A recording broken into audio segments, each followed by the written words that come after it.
to introduce the next presenter, Anand Singh. So Anand, as I said, Anand he heads up insights in the organization, but he comes from a background where he has worked in research in companies such as Nielsen. He has worked in marketing and insights in companies like Coca-Cola. And for the last 10 years, he has been with Philip Morris, where he has led insights for Europe as a business as well. So he brings not just deep knowledge of foundational insights and tools and methodologies, but also a very deep knowledge of our category that we operate in. So with that, Anand, over to you. Thank you.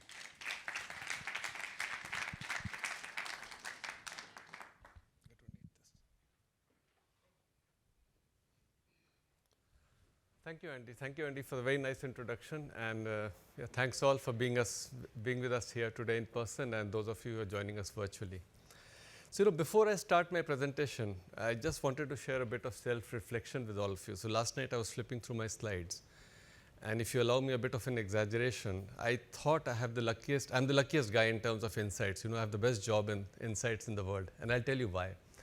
I've spent 3 decades in the CPG industry, most of which have been in insights. Out of that, the last 11 years have been in the tobacco industry. And tobacco as an industry is one of the most exciting industries for an insights guy, because you can unpeel layers and layers of consumer insights, why they choose certain brands, why they choose to smoke certain things on certain occasions. And it's really exciting for an insights guy. On top of that, today, what the tobacco industry is going through is really transformative, and that makes the job even more exciting. But then I have spent the last 11 years, as Andy mentioned, in the tobacco industry. So what really makes me think that I'm the luckiest guy is that I work for Imperial. And I say that because being a challenger company, we can't throw money at every problem. So what we have is we can throw smarts, and that's what sort of makes it really interesting in terms of So with that self-reflection, let me quickly walk through in the next 20 minutes on what we are doing in insights to bring consumer truly at the center of our organization and our decision making. Stefan talked about this, that consumer at the center is one of our key strategic enablers, and that leads to our behavior, which is the theme of today, one of our first of the 5 key behavior, which is start with the consumer. And as I said, I'll try to bring this approach to life and how insights is enabling it, not just for marketing, not just for the GCO, but for the entire organization. Andy mentioned a bit of how we have led this transformation over the last 2 years. But if I talk specifically about insights, we had, like the rest of the organization, pockets of excellence. What we have done over the last 2 years, we have adopted a more consistent approach. So starting with our consumer trackers, we have actually made sure that everyone in the world follows the same methodology. We think in the same way, and that allows us to share learnings, to leverage our learnings to the maximum. Over years, our markets had developed specific typologies, but then these typologies were different for each market. What we have done with dimensions that I'll talk about in a moment, tried to standardize this and have a common way of thinking across markets, across categories, so that we behave as one Imperial and not as disaggregated markets who pull in different directions. We have significantly upskilled our data and analytics capabilities, starting with building a data lake so that people have easy access to data. We democratize access to data, and everyone looks at the same version of truth across the globe.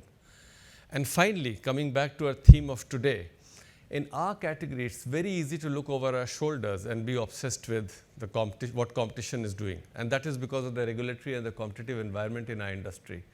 But what we have done is we have made sure that the entire organization is now consumer obsessed. So everyone is really very close to the consumer. Consumer has a seat at our decision making table. So that's what we have done, and I'll try to bring this approach to life in the subsequent slides. Coming down to specifics, if you start at the top left, our senior leadership team, and I talk of the board and the executive leadership team, in the last 1 year has spent more than 400 man-hours talking to consumers. So as recently as last week, our board was in Morocco, and after 1.5 hours, we had to pull them out because they were getting late for the subsequent meetings. So they were talking to the consumers, and that's not a one-off thing. It happens every week whenever we have a meeting. Tomorrow, Stefan and his leadership team have a session with consumers where they're spending half a day talking to our US consumers, trying to understand, what pulls them, what makes them choose certain categories, and how they behave with our category. So this is something that's not an exception, it's become a norm across the It's led from the top but percolates across the organization. We have significantly upskilled our insights capability. There's global governance. We have aligned agency partnerships and increased focus on consumer validation. Everything we do goes through a consumer validation, and that's something that we have brought about in the last 2 years. At the same time, using the data analytics teams, we have made sure that the learnings are efficiently shared and again are available to everyone across the organization. I talked about the consumer tracker earlier. We have now a consumer tracker in place that covers the entire footprint, and we do more than 120,000 interviews every year. And again, it sort of helps us to understand the category and consumer trends extremely well. And all this is supported by, I forgot the fourth one, which is the foresight and discovery, which we have set up as a separate capability with a very strong insights component. Mathiya will talk about it in more detail. I'm not going to cover this today, but I leave it to Mathiya. And all these 4 things, what we have done, they have a very strong data analytics support to make sure that we have the analytics platform where people can share these things. And we have set up an Insights Academy to simultaneously upscale our capabilities. So all this together sort of leads to the transformation that we are talking about.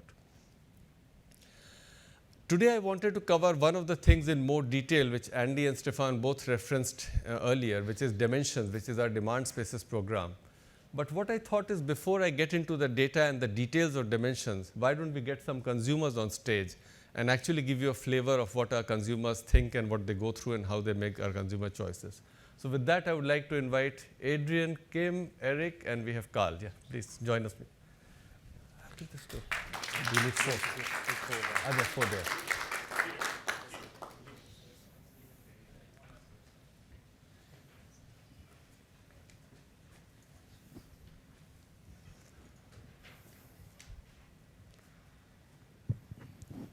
Thank you so much for joining us. So what I'm going to do, I'll start with each one of you one by one. So why don't I start with you, Carl? I just wanted to understand from you, what all products do you use today?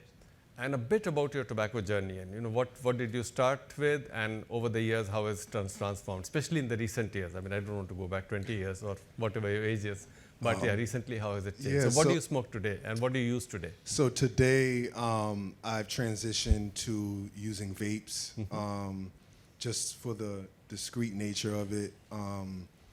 Cigarillos, cigars, occasionally cigarettes. When I was in my senior year of college, I played sports my whole life, so smoking was not in the equation. But I did in college use cigars and cigarillos. Then when I transitioned into corporate America, I worked at a music law firm for too long, 15 years. So high stressful job, needing my own breaks. I would use cigarettes. And then I would say within the last, I left that job, I'm an entrepreneur now. I started using vapes primarily because I wanted to be discreet. I didn't want to be that guy smelling like cigarettes. My wife hates the smell. And vapes are just way more convenient, and it just allows me to kind of take my moment to myself without having to, infringe or impose on other people. So that's kind of been my journey. Okay. Do you still smoke a cigarette occasionally? Occasionally, yes. My wife is away on business right now, so she's in San Diego. So I have, I actually had one last night, but I do appreciate the discreet nature of a vape. I also live on a 5-floor walk up, so coming back and up and down those steps is not really convenient. So a vape just allows me to use it to my advantage and my convenience. Perfect. I'll come back to you. Kim, over to you. Hi. So currently I use cigars, cigarillos, cigarettes, and I also use hookah. So the cigars and the cigarillos and the cigarettes, I use them in conjunction with each other. I kind of like to use it as a relaxation for me. I like to smoke in the privacy of my own home. So I do like to say I'm a closet smoker. I don't really like to smoke in front of other people. And sometimes in my car. In the hookah, I like to enjoy that when I'm out, socially.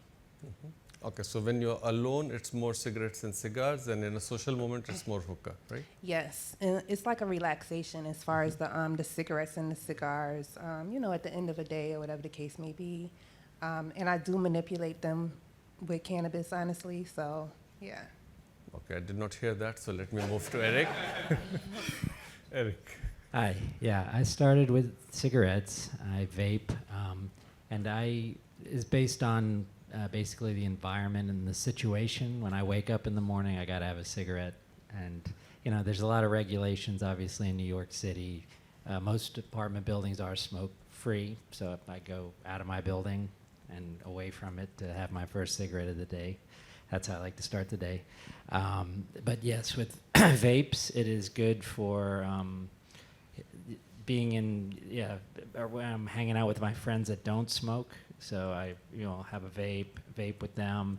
But actually, I do have friends that smoke, and so for that, if we go out to a bar, you have a drink and then go out for a smoke. So it's a social thing for me too.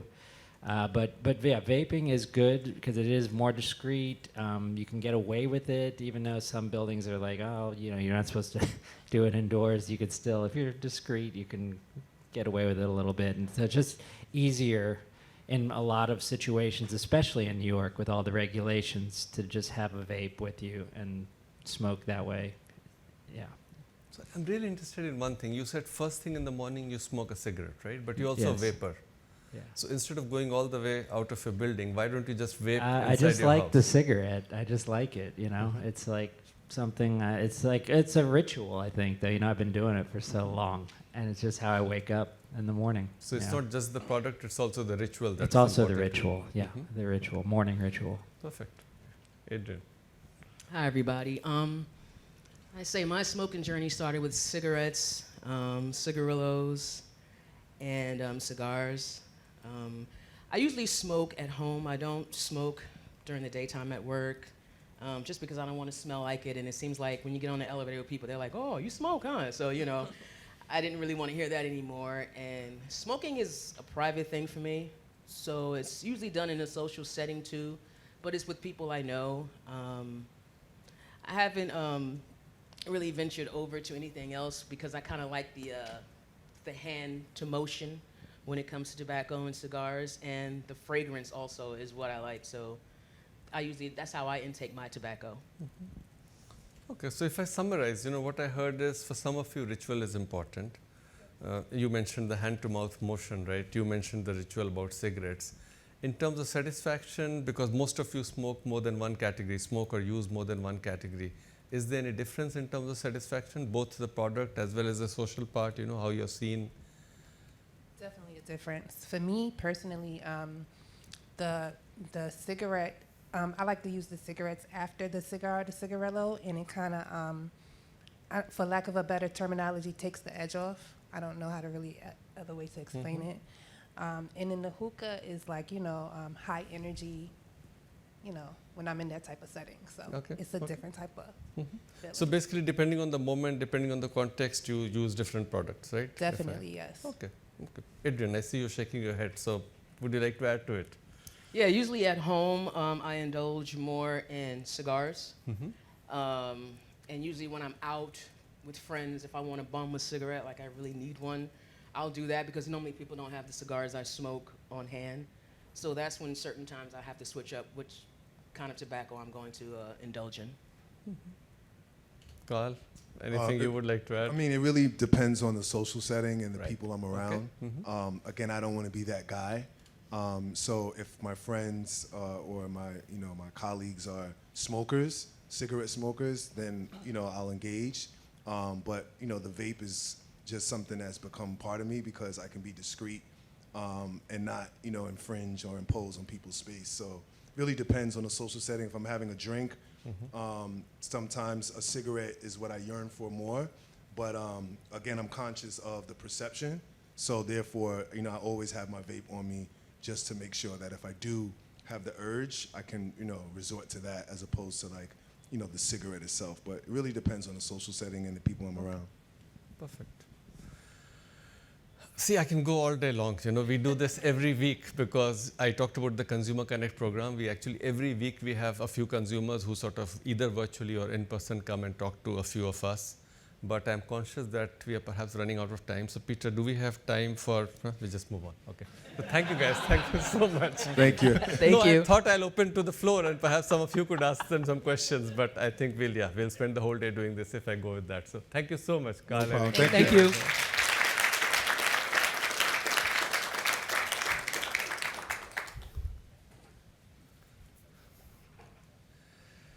So before I go to dimensions, I just wanted to go back to our purpose. And it's not a coincidence that moments actually features in our company purpose. And you heard the consumers talked about the context, how depending on the moment they are in, their choice of product or category or brand even, we did not get into brands, we ran out of time, actually varies depending on the context they are in. And that's what the Demand Spaces program, or Dimensions as we call it, is all about. So here I just have some snippets of deep ethnography we did when we launched this program. We actually talked to a lot of consumers. So here you see a consumer in Malaga, Laura. You see a couple, young couple, Carlo and Marla in Rome. And you see Antonio back in Malaga who uses FMC. And all these guys, so the first one is more a me moment in-house where it's used to fill time. The second one is a young couple who sort of in the evening sharing a heated tobacco product, and we call it a bring joy moment. I'll come to these moments in a while. And the last one, Antonio, it's again a V moment, but it's more out of home. So we did a lot of deep ethnography to understand consumers, different consumers and also the same consumers across time, across moments, to understand why they choose different products in different times. So we started with that. After that, we actually did a lot of quantitative interviews. So we first looked at all the data we had. We did a lot of expert interviews, both internally as well as externally with industry experts. We covered about 15,000 moments of quantitatively of consumers using these products. And we came with this framework. In the framework, I first wanted to, so we covered what we talk about the 6 Ws, and I'll come to the 6 Ws in a bit. But before that, I wanted to talk about why we need the Dimensions framework and how we are different from other FMCG companies in terms of being a very restricted category. We cannot really work just with typology. So typology or consumer segmentation is usually based either on demographics, psychographics, or attitudes or needs. So this is typically what most companies use. And they use it because a lot of it is actually also used for media targeting. That's a luxury that's not available to us. So we really need to go beyond the who or the why not. And we need to cover what we call the 6W framework, which is a very standard framework for demand spaces. So, Andy mentioned the beverage category. Andy worked at Pepsi, I worked with Coke. Thankfully, we now work together. But we have used it like a decade back. I was using this framework, but it's really a first for our industry. And I can really say this, having spent time in other companies and knowing from my peers in companies I have not worked for in the tobacco sector, this is really a first for our industry. And this is something that's going to be really relevant in our industry as poly usage increases, as consumers make more and more choices. Today, if you look at the global data, 50% of consumers have more than one category in their repertoire. So it becomes really important to understand why they make these different choices in different moments and how we can be a larger share of those choices that they make. So that's what the framework is all about. We actually call it a program. We don't call it a one-off study because we did the study last year. We rolled it out earlier this year, beginning of this year, across our markets. But we call it a program because we did the one-off study. We established the framework that I'll come to in the next slide. But we also have it tracked continuously in our consumer tracker. So every month we are looking at how the demand space is evolving. They don't change every month, but we have the data every month so that over time we can see how the shifts have happened. And we can also actually design programs based on these learnings, and then through the consumer tracker, understand the impact of these interventions when we look at the data over time. So that's what the Dimensions program is all about. I'll quickly cover, typically, when we roll out Dimensions, we have a 2-3 day workshop in markets. I'll try to do justice to it in 2 slides.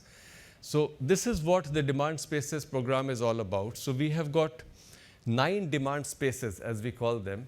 These are comprised of the 6 dimensions, the 6 Ws, the who, why not. You heard all our consumers talk about how different moments depending on when they smoke, where they are, who they are with. So all these dimensions impact their choice. We have, just for simplicity, put it in a 2-dimensional plane. We have 3 corridors. We call it the stimulate corridor and the realign corridor if I go to the 2 extremes. These are more the me moments where people are alone. The difference is in the stimulate corridor, it's more about a pick me up, get ready for a task kind of moment. The realign is more about take a break, wind down, that kind of moment. So both are more me moments, though there are some V moments in them also. And the middle one is the connect corridor, which is more a V moment. And this is the corridor where the NGPs or the next generation products are really strong. And I'll come to that in a moment. But before I go there, let me quickly play a couple of videos to bring this to life. I mean, you heard the consumers, but we have some videos from the studies that we conducted. So I'll start with the stimulate corridor and a get ready moment that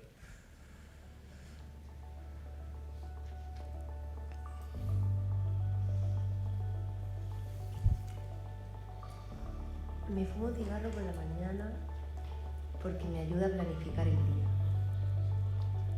Es un momento de planificación en el que puedo relajarme, pensar qué voy a hacer y me organizo.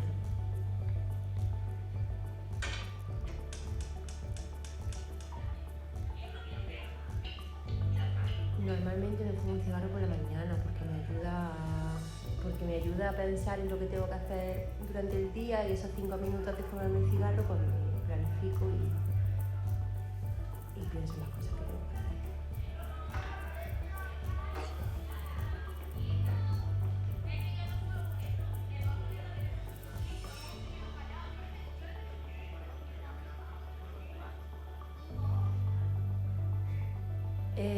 Ese momento de fumarme el cigarro por la mañana también me desestresa porque me ayuda a calmarme y durante 2 minutos pues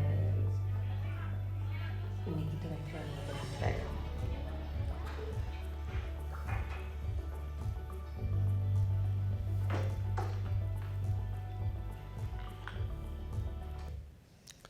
So that was a get ready moment where people use cigarettes or our category to lift them up to get ready for a task. Now I move to the other side, realign, which is more about unwinding or sort of taking a break in between two chores.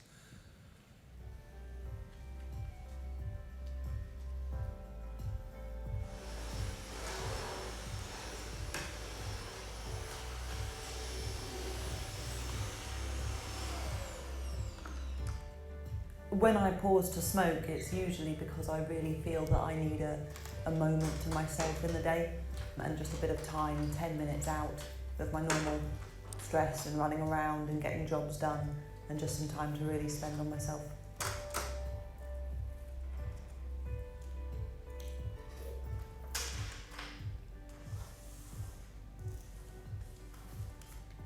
I'll take a rollie, and it's my preferred way to smoke because I don't like the taste of straights, and the action of rolling I find quite soothing.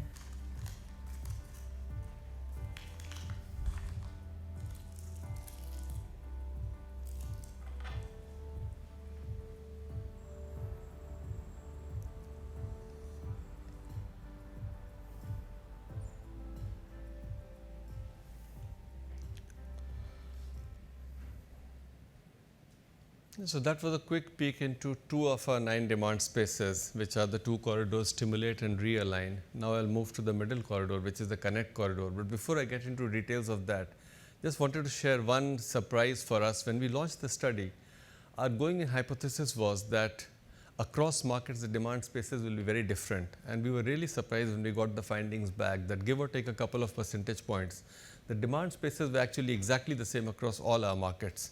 What was different was the categories people chose to sort of fulfill these demand spaces, and that's a lot to do with the regulatory environment, the social construct, the environment. So that was a good learning for us, but that also helps us sort of understand these demand spaces better and how we can leverage them. So I'll give you one example of how we are using these demand spaces to target our products better and get a higher share of within the categories. So if you look at the connect space, this is the connect space globally on a total tobacco nicotine space. If I just filter this by vapes or EVP, so these products that I have in my hand, you see the connect space becomes much bigger. So essentially connect space is a space where the next generation products actually play a much larger part, because this is more a V space. You heard the consumers say that when they are with others, they don't like to smoke. So actually the NGP products are playing much more in the connect space. Further, how we were able to actually target it, recently when we were launching Blue Bar, this disposable product that we have, we already had a product in the market, which is My Blue, and we wanted to differentiate the two so that they don't cannibalize each other. And in the connect space, there are two spaces where EVP is actually quite strong. There's a bring joy and there's keep bonded. And there's another space, stimulate, where actually EVPs have quite a significant share. So we had all the functional and emotional drivers for each of these demand spaces, and obviously we looked at that. But the other thing we noticed was that bring joy is a key vape space. So whether it's pods or disposables, the two numbers that you see there, or open systems, open tank systems, which I have not shown here, actually bring joy, all of them are relevant for bring joy. But when we look at the other two spaces, keep bonded, which is the space which is more social, more weekends, more with friends, there actually disposables have a much higher index, whereas in the other space, stimulate, which is more about product satisfaction, the pods become much higher over index. So using this, we were actually able to target the pods more at the stimulate, keep going kind of space, and the disposable more in the keep bonded space. And hence, we were able to differentiate our offerings better and get a higher share with least cannibalization. So this is just one of the examples of how we are using the demand spaces. We can use the same construct across categories. We have used it for brands, and I'll be happy to talk to you after in the stalls if we get some time to explain to you what we are doing. But right now, this is what we wanted to share about dimensions. It's too little. I don't have time, but let me just move on quickly to other things. The other thing, I already talked about data analytics. So this is just one of the tools that I wanted to illustrate today. So here what you see is the trackers dashboard, what we use to sort of explain the trackers to market and how they can access the data. What you can do is, this is a real life example for a UK market where you can look at two brands. You can actually compare the brand funnels, so right from awareness to most often used. How do these two brands compare? We can choose any market, any brand. We can look for any period, and we can actually, and again, this is a simple example of how using a framework, we can consistently make sure that everyone looks at the data the same way. You can look at switching data, so you can look at how people come into a brand, and people who switch out of the brand, where do they go to? So these are some simple examples of what we are doing with the data analytics platform. And as we speak, we're actually working on a natural language querying tool. So next week, we are launching something which actually will allow you to just type that, show me my share in this market, and the tool will actually throw out that thing. So we're working on a lot of things. It's work in progress, but already a lot of exciting stuff happening. And finally, I wanted to come back to the consumer. So I talked about the Consumer Connect program. And as I mentioned, every week we have this program running, sometimes virtually, sometimes in person, depending on the market. And these are real life examples of the archive we are creating of a lot of consumer learning and data that everyone can either access later or actually be part of when it's happening. And this is something that's not limited to senior management that I talked about earlier. It's across the organization, across functions. Everyone from PNC to supply chain to finance actually has access to this, and people are actually so excited about it and using it. We see a lot of chatter about it on our local Yammer platform that we use to share this. So that's all I wanted to share in the limited time I have. I hope I've been able to give you some sense of the kind of transformation we're driving with insights, bringing the consumer to the center of our decision making and giving the consumer a seat at our table. Just to summarize, we now have a consistent global approach. We have a common language across consumer typologies. I talked about dimensions. We have data-driven decision making, and with the data lake and the analytics tool, we are actually doing a lot of work to democratize data and access to it. And finally, while we do all this, we always stay close to our consumer, because we feel that if we can give a face to the data, if people can get deep understanding of consumers through actual real-life interaction with them, that's when the data comes to life, and that's when what we do is actually really most relevant to our consumer. So that's all I wanted to share with you. With that, I hand back to Andy. Thank you. Thank you.